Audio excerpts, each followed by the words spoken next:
data actually shows that children benefit more from collaboration.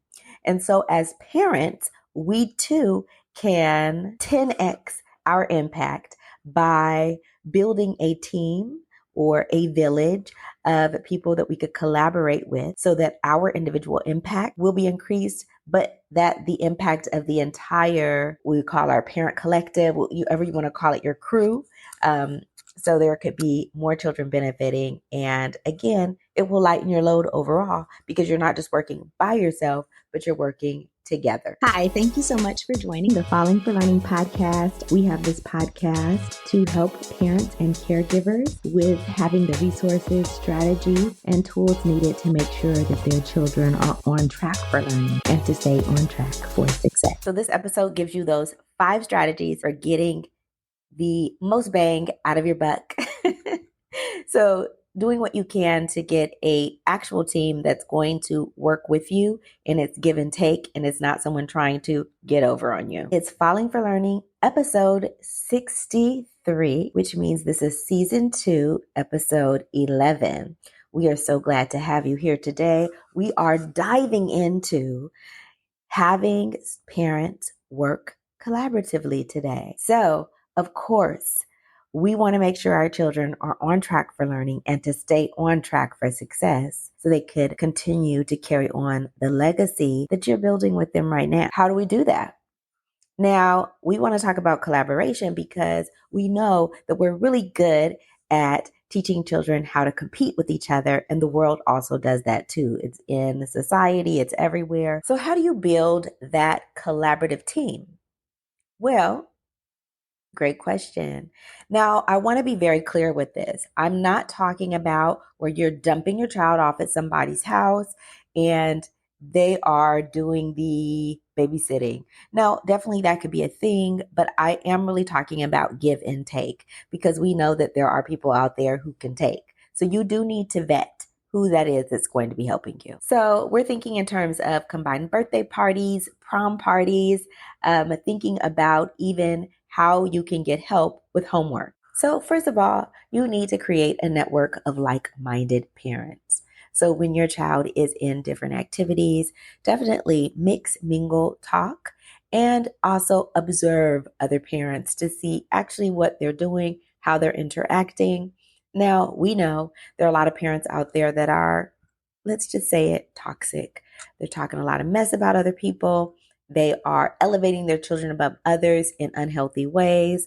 They're sending messages to their children about not treating other people fairly or talking about what worth someone else may have based on what they're wearing, what car they're driving.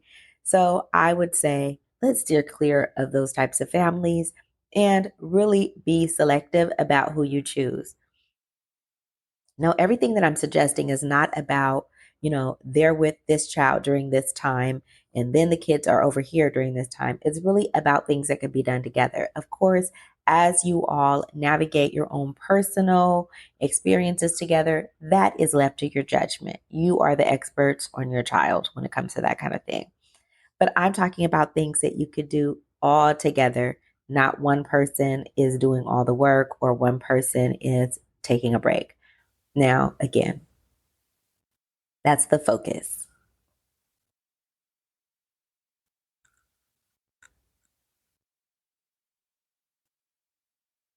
We know that parenting can feel very isolated, right? Like where you're kind of by yourself getting things done, especially if you're in the habit of breaking those generational cycles, mishabits, or people even call them curses. You want to be thinking about what you could be doing that is different. And if you see some of that familiar negativity in someone else, you may want to steer clear or see if they're actually trying to work and maybe they just made one mistake. I don't know. You have to be the judge of that. So like-minded individuals are people who are trying to send positive messages about education to your child. They are trying to think about what you could do to be a productive citizen and to give back to the community and to build up the community and build up others. So you have to think about what your goals are and see if your people are in that same vein. Now, When my daughter was growing up, it was not uncommon for people around her, adults, and me, to put down reading, talk about how boring it is at the library. Um, that's not what we're talking about, right?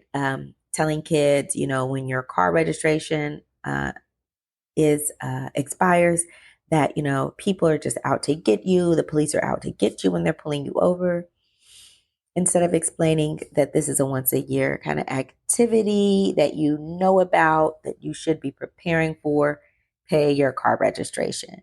You don't have to agree with it, but if you want to keep your car out of impound and you want to prevent these tickets, pay for it, or, don't have a car. So promoting that victim mentality. So again, really be clear about who you're not going to have in your kind of circle of helping collaborate with your child. Um, and what else you want to think about, like-minded, but different types of skills, right? Maybe you're very strong in writing. So that's an area of expertise for myself, but I'm not an expert in teaching math or an expert in science. So maybe you'll see parents who are more into science and more into math, and you all can complement each other's skills in that way. Now, of course, whatever I say can work for homeschool parents, public school parents, whatever. As I've told you and explained many, many times before, while I've never done homeschooling, I did homeschooling.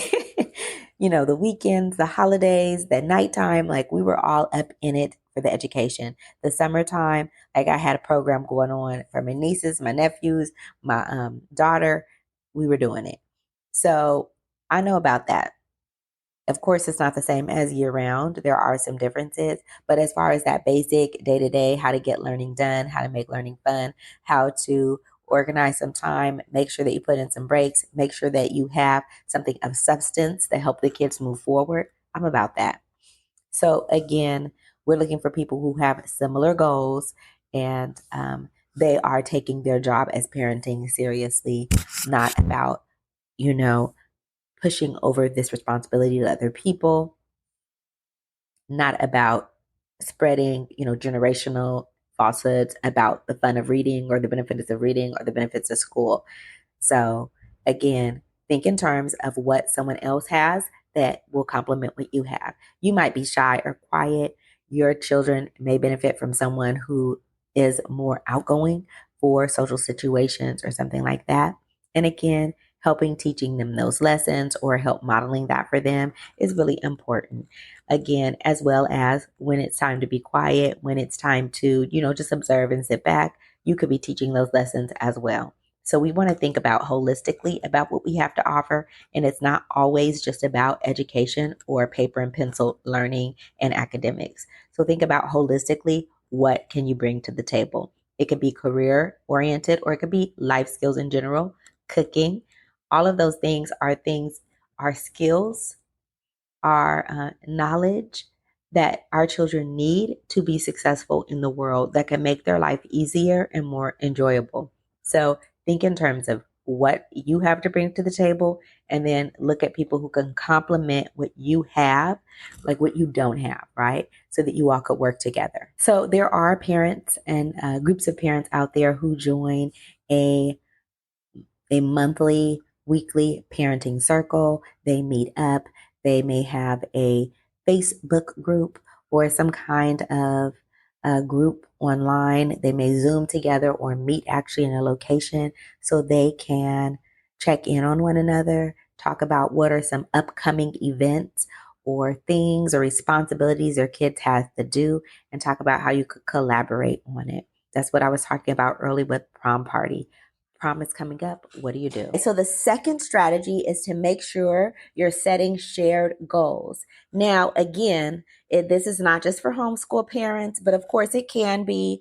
One thing we know for sure is that kids lose sometimes up to 2 grade levels worth of knowledge and skill development over those big break times. That summertime, we have a 3-week winter break out here. So they're losing learning if they're not still flexing those skills, right? If you don't use it, you often lose it.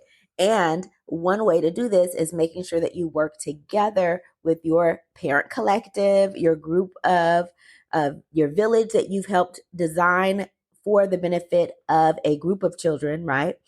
And you all could set together maybe 4 different tasks and activities that will help make a difference. For example, they could go to science center together.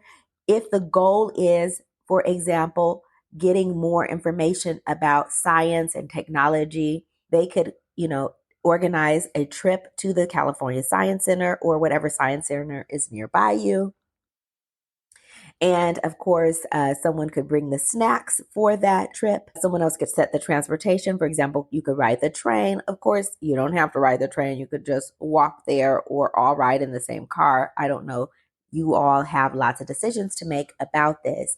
And because you may have a span of 6 weeks, 8 weeks, 10 weeks, 3 weeks, then you could have like 4 activities over that time span, so that kids could know about it. So they might go to another science museum. They may organize an activity where they do some gaming together or they learn how to do some coding. The good thing about this is it helps to maintain consistency because each person is bearing part of the responsibility, or you all are together working on it. So it's easier if someone else can do one part, then someone could do the next week, and so on and so forth.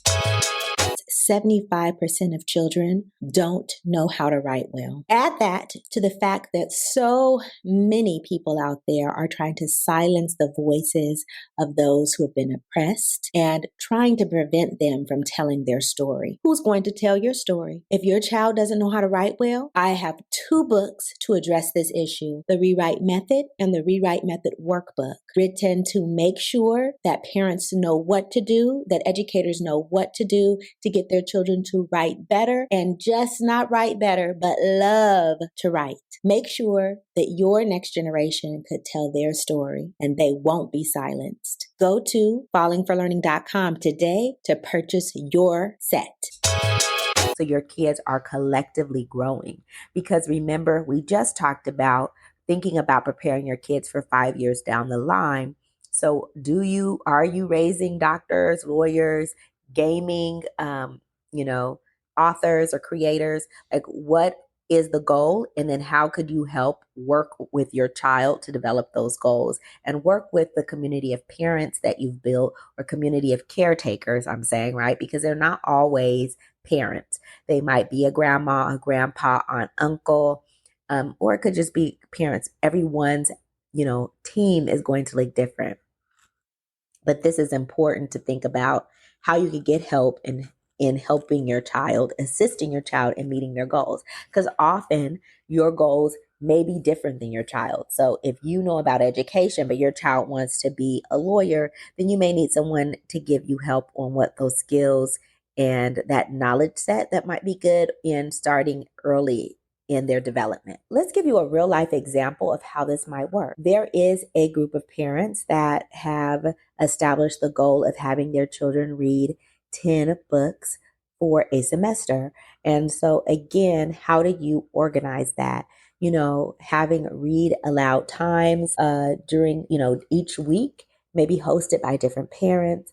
Maybe even having a Zoom call or a Google Meet call where you're reading together. Maybe you're setting a time at the library together. You're having things, treats, and all of those things to help incentivize the kids. So again, one person's collecting this, one person is thinking about this, one person is setting up the meeting, one person is hosting, and collectively our kids can become better readers because we have nurtured this together as a group of people. If you think of it the opposite way, where one parent is organizing all of these things, it may be a good chance that it doesn't happen, that maybe they do it once, but they can't sustain it because it is overwhelming and it is tiring. And so again, you're going to get more done for longer, right? Sustainability.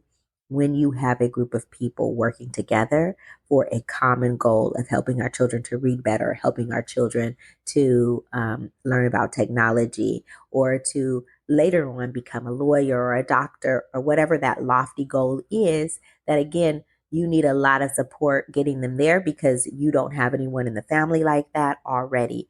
And how can you organize them and help position them so that they have an advantage?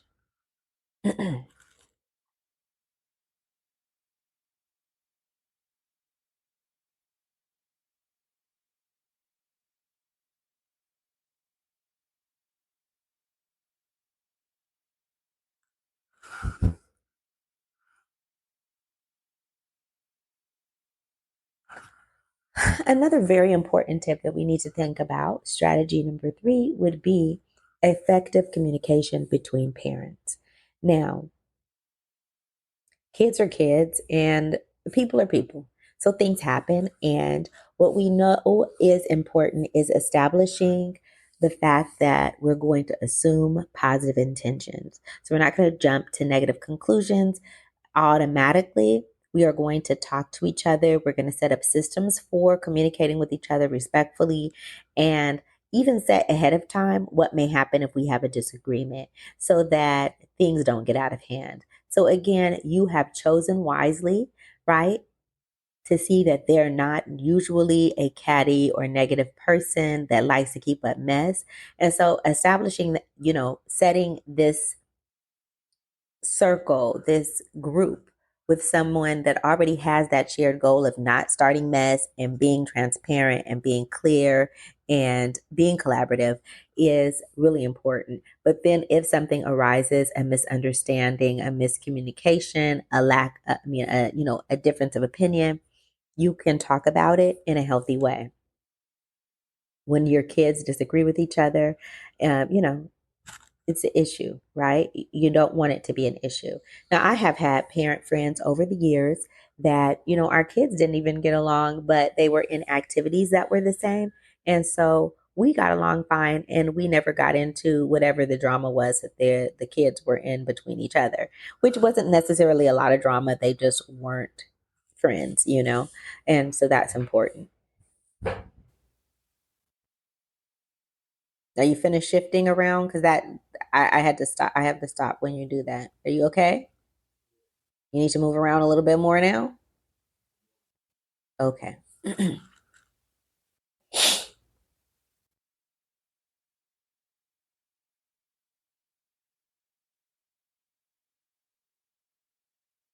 So, one of the ways to make sure that you establish clear communication is talk about how you're feeling. So, ahead of time, if we're talking about going to museums or going to the fair, you may and or other people may have some concerns about going to the fair or going to the museum because they've had negative experiences in the past or whatever it is.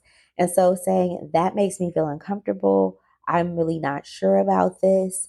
And that's where people could set in together and say, you know what? I like to do this. These are some things I do to avoid some of those problems that you've talked about. So, again, establishing expectations and being transparent about misgivings or things that you're not clear about. And again, you could say, my money's funny right now, so I'm not able to pay for zoo tickets, and really being clear about that. And then also, maybe you don't want to say your money is funny, but you could say, here's a low cost alternative to going to the zoo, and this is what we could do instead.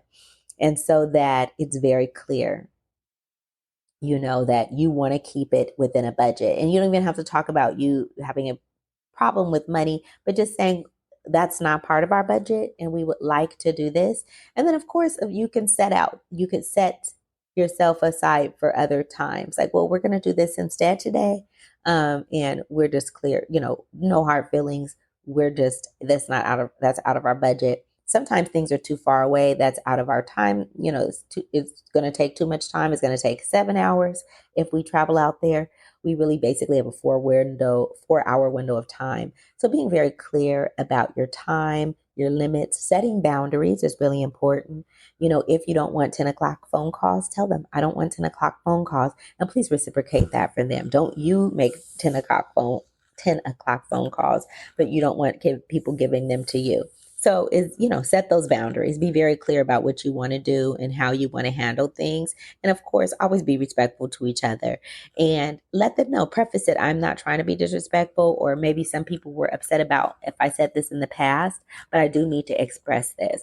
So being very clear and communicative and looking ahead into the future to see why something may be a problem and communicating that ahead of time can help keep that together, right? So very clear, but this really works when when the people at the beginning, are not people who like to keep up mess and cause mess and trouble and conflict. So choose wisely.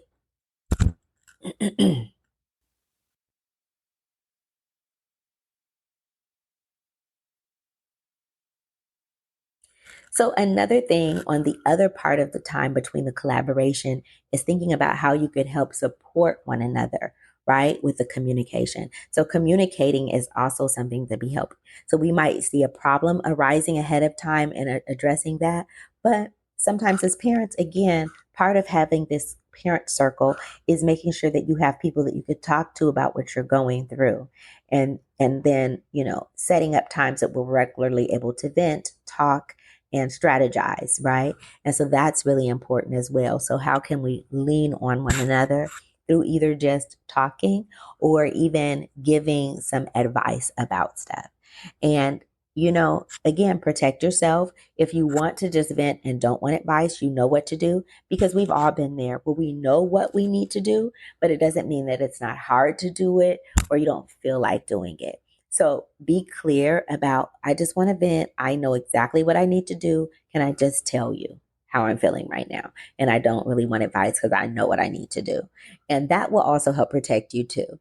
And then there's times when you want advice. Look, I need advice about this. I don't know what to do, how to handle this. And again, those kinds of things with the communication, those little things will make a big difference as you move forward in your parent collaborative relationship.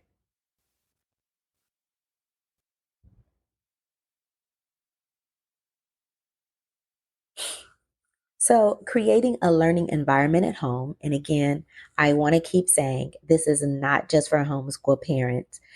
Parents should view themselves as their child's first teachers and continuous teachers. So, setting a learning environment at home, because kids should be doing homework at home, they should be reading at home, they should be learning at home.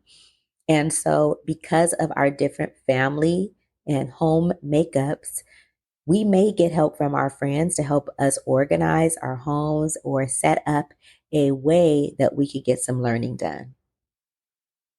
Um, if that's either creating books, a book area, it could be creating a way to um, really to organize materials, where to store them in a place that's really neat and really pleasing to the eye for you, right? Uh, so even you may be a part of, like, this is the perfect place to do the experiments and doing the experiments together, instead of me doing a volcano experiment with my kid at home and then them doing a volcano experiment with their kid at home and then them doing then we all can have it at one person's house once a month or something like that. You could kind of organize how you're going to do that. Again, doing experiments with your kids is fun, it's easy, and it helps draw your kid into the learning process. So if you don't have the ideal space, maybe someone does, and you guys could work together. You'll buy all the materials, but they will host it at their house. You'll make sure you help them clean up, right? Otherwise, individually, 4 families are going to do this individually and have to clean up and buy the materials and all of that, when it could just be done once and working together, carrying that load.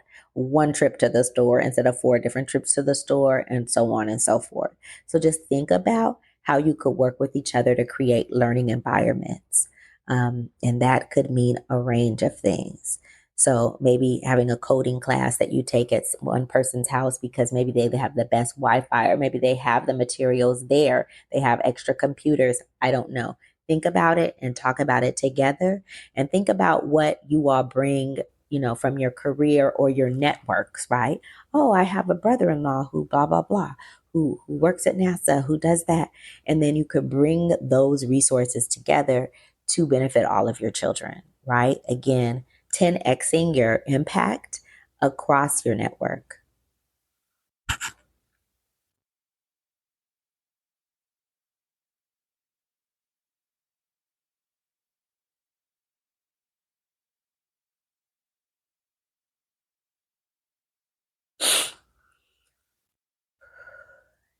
Okay, so finally, our strategy 5 is encouraging cooperative projects between families.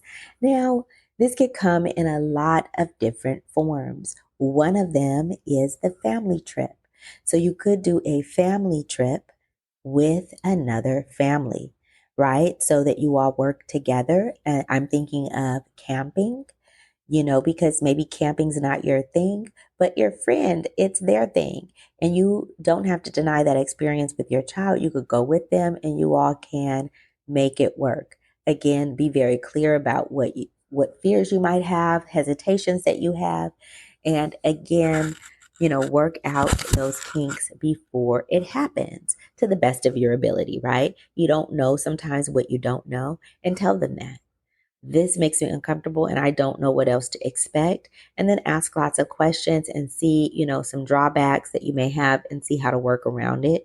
But you want to give your children a range of opportunities and experiences, because that, who knows what experience it is going to be that helps them find their passion, right? And these range of opportunities and experiences also gives them confidence and courage as they're moving around the world.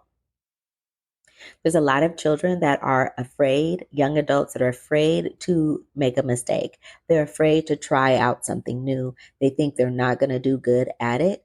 And guess what? The truth is that they're not going to do good at it. But that's not the point. The point is that you can get better at something and you could work on it over time.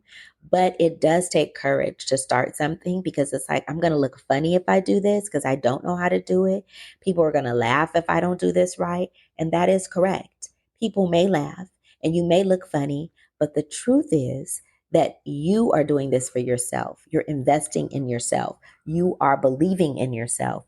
And it's okay if you make a mistake. It's okay if you look funny doing it, because you're going to learn from it. And you'll learn that this is something I love to do, or you'll learn this is something I'm okay with it. I'll keep it as a hobby. Or you might find, guess what? This is my passion. This is something I love to do, and I want to continue to learn in doing it for the rest of my life. And when kids deny themselves those opportunities, they're missing out on a part of their life. They don't even know what they don't know.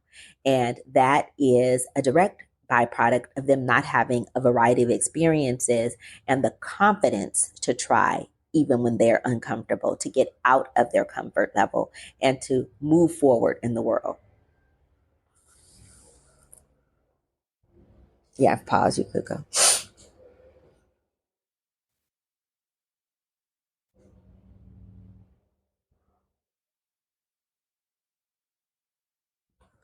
So So these group projects could even be done within the community. So making a mural in a part of the community, or it doesn't even have to be a part of the community. Some of us have spaces in our own home. We have a wall in an alley that we might be able to paint together, right? An art project in the community.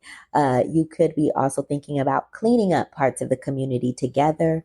There's beach cleanup, there's different things. So there is a way to start establishing.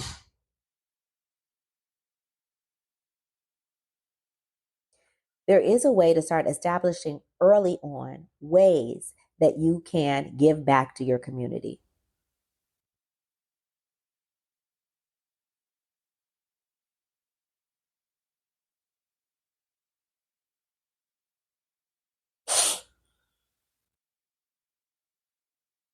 Another community kind of project is planning a party. You might be honoring a community member, you might be honoring a grandparent or someone, right? Setting up a birthday party. Just planning that event together, setting up Can you come on my house on Saturday to set it up? Putting a yard sale together. Like there's a variety of opportunities that your kids will very much benefit from.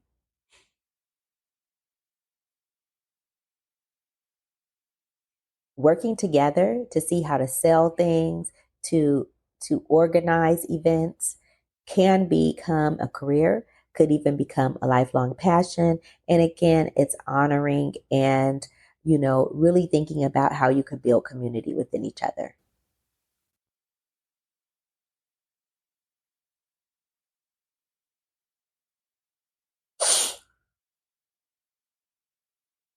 So with the shared planning, the budget, all of this information, all of these skills, all of these activities together, you're building lifelong friendships.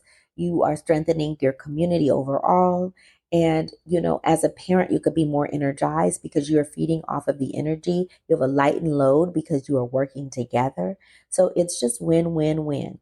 It's all positive going forward. And you'll learn from the experience and learning how to get along with one another and to, really maintain relationships as well. It's really important. It's going to be so good for their life going forward and for their growth process overall.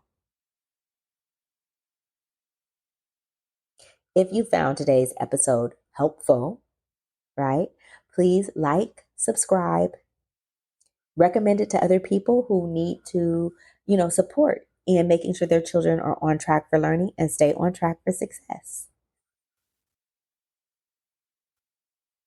Do something today that your future self will thank you for.